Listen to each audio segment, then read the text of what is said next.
Max Payne 3 is a very different game than the first two games in the series. Whereas the first two games were developed by Remedy and set in New York, the third game was developed by Rockstar Games and set mostly in Brazil. In the first couple games, Max is a DEA agent and a detective, and he's young and attempting to make sense of life after his wife and baby have been killed by drug addicts. But by the third game, he has become a drunk, a drugged up shadow of his former self. The man who once took charge of things and made things happen is now gone, and at this point he's just a washed up has-been. The thing I find most interesting about Max Payne 3 and his characterization in this game is how he no longer is proactive. In the first couple games, it feels like he's very proactive and he's very much on the offensive in those games. He himself decides to go after his family's killers and to hunt them down. And in the second game, he repeatedly makes choices, even if they're the wrong choices. He chooses to have an affair with an assassin. He chooses to shoot Winterson, a fellow detective. And he chooses to hunt down Vlad and to finish things off in that game.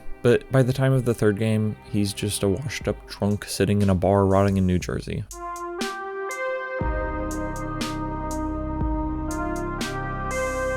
To give you a quick rundown of what happens, he is found in this bar by this guy, Passos, who is offering him a job as a bodyguard for a rich family in Brazil. Max Payne accepts this job because he gets into deep trouble after shooting a mobster's son in a local bar, and it feels like if this were Max Payne 10 years earlier, he wouldn't run away from the mobster, he would just hunt him down and kill him. But by the time of the third game, he decides to leave New Jersey and go with Passos to Brazil in hopes of something better, something different.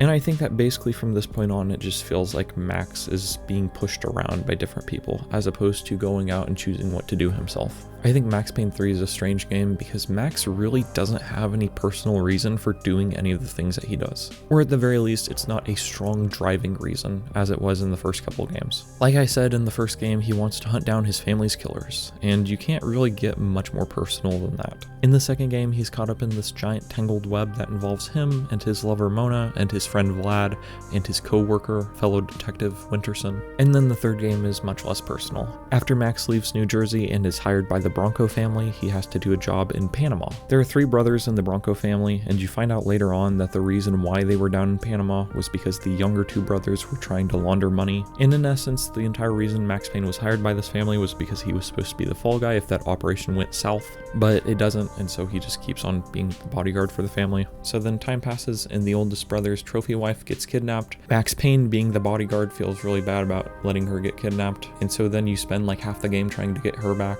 After this, the oldest of the brothers gets shot and assassinated whenever Max Payne was supposed to be bodyguarding him. I don't know if bodyguarding is a word, but he was supposed to be guarding him. And he's drinking throughout all this, and he's addicted to pills, and he's still smoking, and he's just a mess despite getting this new job. So after letting the oldest Bronco brother die and letting his wife get kidnapped, Max Payne decides to shave his head, and it's supposed to be this big moment where it's like, wow, Max is done drinking and he's changing up his life, and he has shaved his head to show that he has changed. And it's supposed to be this big moment, like, look, Max Payne is different now. He's back to being great again. He's back to being on top of things and being in charge, and he's going to go and get the bad guys. And so he goes and he does this. Just like how the oldest brother gets killed, the youngest brother also gets killed, and then the oldest brother's wife gets killed. And so at this point, the only people left alive are Victor, who's the middle brother, and Giovanna, who's the wife's sister. Then you find out that she's pregnant with a child of Passos, who went and got Max in New Jersey. So Max helps that couple escape. So it turns out that the middle brother, Victor, who is still alive, is actually the one behind the deaths. Victor, since he's a politician, is killing off his family to get the sympathy vote, and he's working with this extreme paramilitary death squad, and he's working with organ harvesters to fund his campaign. And so, since he's revealed to be the big mastermind bad guy, Max Payne decides to hunt him down. But before you actually get to Victor, there are a couple lines that are very, very telling of Max Payne's internal state. One is this one. I'd chosen to be here. I wanted this. Was it redemption? Not really. It was pathetic desperation, and not much else. And then another is this one. Say what you want about Americans, but we understand capitalism. You buy yourself a product and you get what you pay for. And these chumps had paid for some angry gringo without the sensibilities to know right from wrong. Here I was about to execute this poor bastard like some dime store angel of death, and I realized they were correct. I wouldn't know right from wrong if one of them was helping the poor and the other was banging my sister. There's this very common interpretation of the game that Max Payne is doing what he's doing because it's the right thing to do. Max is hunting down Victor Bronco, the politician, because he is evil, essentially. He killed off his family and he's working with organ harvesters and he's just a bad dude. So it makes sense that Max, the hero, is hunting down Victor, the villain, because it's the right thing to do. But the thing is that these lines kind of show that that's not really the case. And Max Payne isn't a completely reliable narrator because he is a drunk and he's a drug addict and whatever else, so I'm sure he's exaggerating when he mentions not knowing the difference between good and evil. But at the same time, whenever you look over the events of the game, he doesn't really have that strong of a reason for doing what he's doing. And even he acknowledges that. Throughout the game, he acknowledges that he doesn't really know why he's doing what he's doing. What was I really doing walking in there with my bad haircut and ridiculous shirt? Was I there to make something right?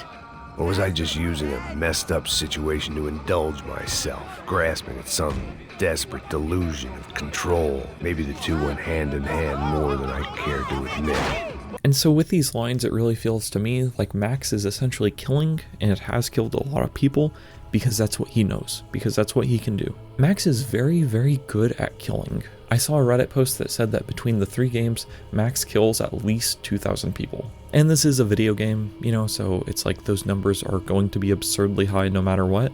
But at the same time, the point still stands that Max Payne is a killer. And there's not only that, but he kind of enjoys it too. As you see in the second game, there's a really great monologue in that game from him. And he talks about the things that he wants. One is a drink, one is a smoke, another is unlimited ammo and a license to kill. And it feels to me that as the games went on, Max's reasons for killing swaths of people just became weaker and weaker and weaker. Because Max is supposed to be a good guy, right? He does take down corrupt CEOs and politicians and government officials and all that good stuff, but at the same time it's a little bit more complicated than that because his reasons for doing these good things aren't necessarily good. In this third game, Max Payne talks about just wanting to die and wishing he weren't alive.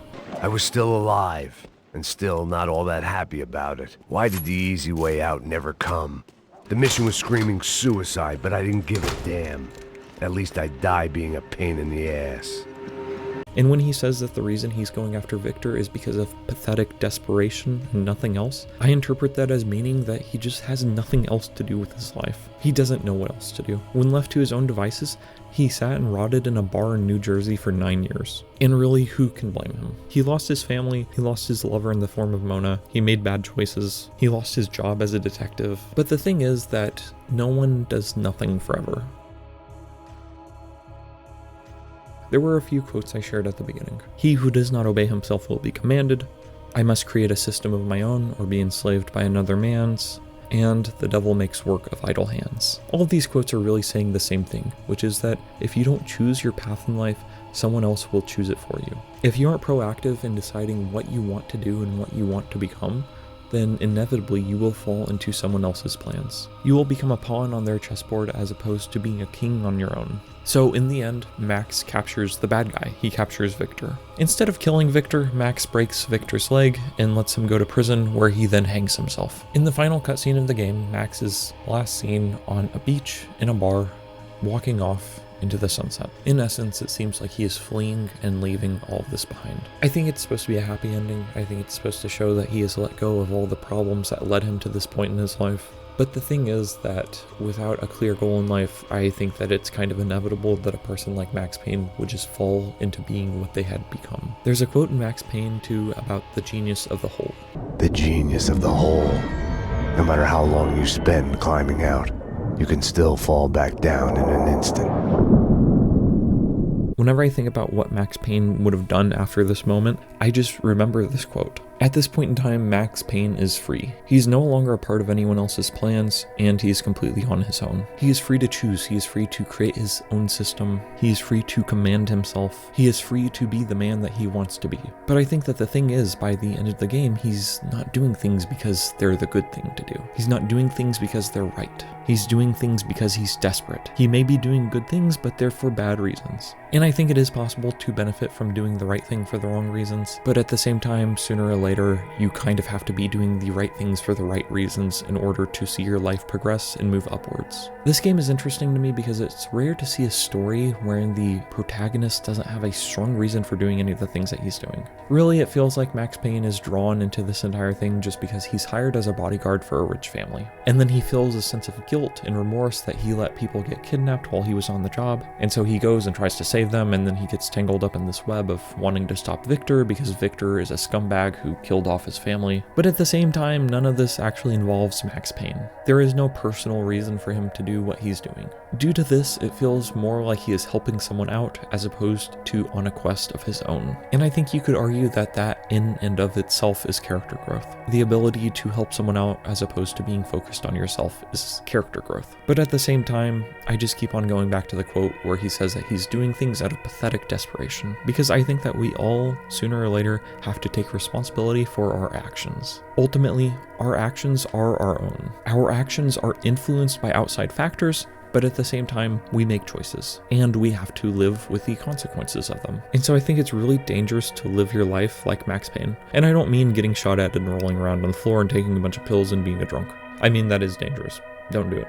Don't do it. That's a bad idea. But rather, what I mean is that I think it's a bad idea to let other people control you. I think it's a very bad idea to let people guide and direct your actions. You see that repeatedly in Max Payne 3 because Max is like, I don't know what I'm doing. And then De Silva is like, hey, go and shoot up this place. And then Max goes, okay. And like I said, after Max shaves his head, the game kind of presents Max as being in charge, but that's not really at all what happens because De Silva kind of directs him. And it feels to me more like he's just being guided by De Silva and doing things that De Silva cannot. But regardless, I think it's very dangerous to let yourself be commanded or obeyed or controlled by someone else. I do believe that if you're not proactive about where your life is heading, and if you're not proactive about what goals you want to accomplish and what actions you are taking to get there, then you will end up in a bad spot. I think it's very possible for all of us to look around and to be like Max Payne and to go, wow, this isn't the life that I recognize. Max Payne 3 is completely different than the first two games. Like I said, it's set in Brazil, whereas the first two games are set in NYC.